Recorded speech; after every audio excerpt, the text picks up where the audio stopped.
Eu acho que o problema é grave e é amplo, e é preciso ser tratado de uma maneira ampla. Mas primeiro eu queria resgatar de onde vem o Roberto Campos Neto. Ele é um executivo do setor do mercado financeiro. A vida profissional dele se dividiu entre trabalhar no Banco Bozano Simonsen no começo e depois trabalhar 18 anos no Banco Santander. E daí ele foi para o Banco Central, né? Então, a pergunta que faço é: quais são as relações que ele tem, que ligações ele tem, ele está defendendo quem? Não é?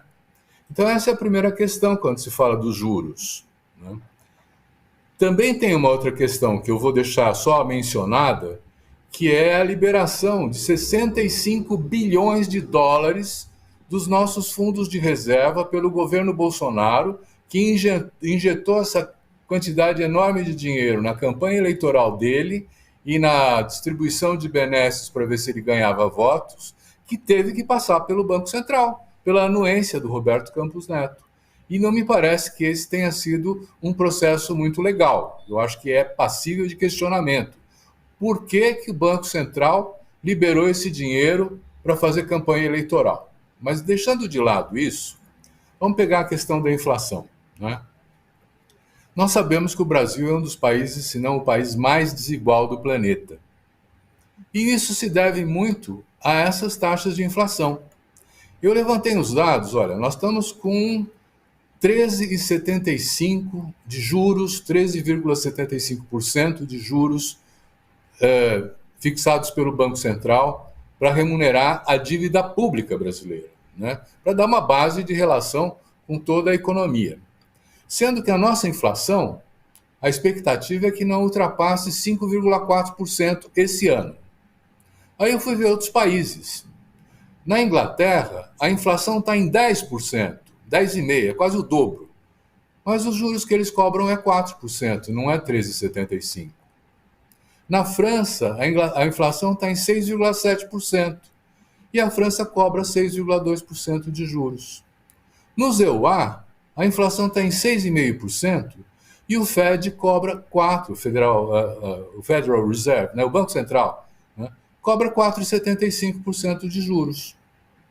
O Banco Central Europeu cobra 3% de juros. Então, por que é essa enorme diferença que o Lula aponta muito bem, né, que é a fonte da desigualdade e da paralisação da economia? Nós temos uma dívida pública que está batendo na casa dos 5,9 trilhões de reais. E ela é remunerada por esses 13,75% no pagamento dos juros da dívida, que estão em mão dos banqueiros, dos fundos de investimento, né? Então, eu vejo aí, primeiro, que a discussão do bolsonarismo é secundarizada. Não é isso o mais importante, porque o presidente do Banco Central ele está muito mais alinhado com o grupo dos setores financeiros que controlam o poder no Brasil do que com o bolsonarismo. O bolsonarismo foi um oportunismo desse mercado financeiro, desses agentes financeiros, desses bancos, para enfrentar o Lula, né? Então, a questão é a sangria que vem com a 13,75% de juros ao ano sobre a economia brasileira, paralisa essa economia. Não tem investimento no setor industrial, porque a indústria... Por que você vai investir na indústria se descontado os 5,4%, você vai ganhar 8% líquido ao ano sem fazer nada, só deixando com garantia, porque o Banco Central garante, né?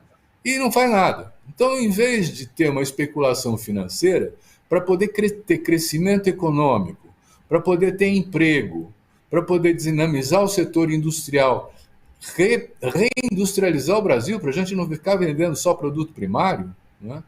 É preciso diminuir essa taxa de juros. E é isso que o Lula está denunciando. Quer dizer, estamos sendo sabotados pelo setor financeiro, na pessoa do Roberto Campos Neto, porque ele está fixando uma taxa de 13,75% ao ano, que não interessa para a indústria. Quem que vai tomar empréstimo para pagar esse juro, né, para investir num negócio que tem risco, que vai ter que ter produto, que vai ter que ter logística de distribuição e tudo mais?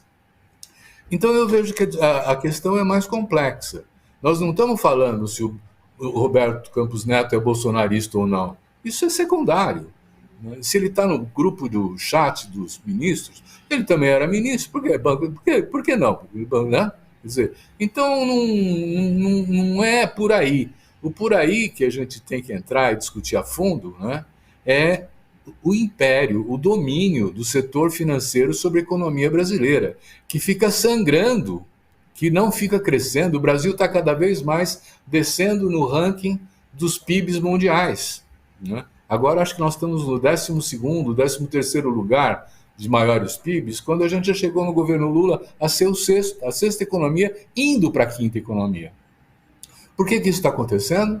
Porque esse setor especulativo, e vamos chamar com o devido nome, nós estamos com principalmente os setores especulativos do mercado financeiro acionando e pressionando para que a taxa Selic continue alta, né? E isso precisa acabar, não pode ficar assim. Então, há Mas que ter pressão sobre o banco.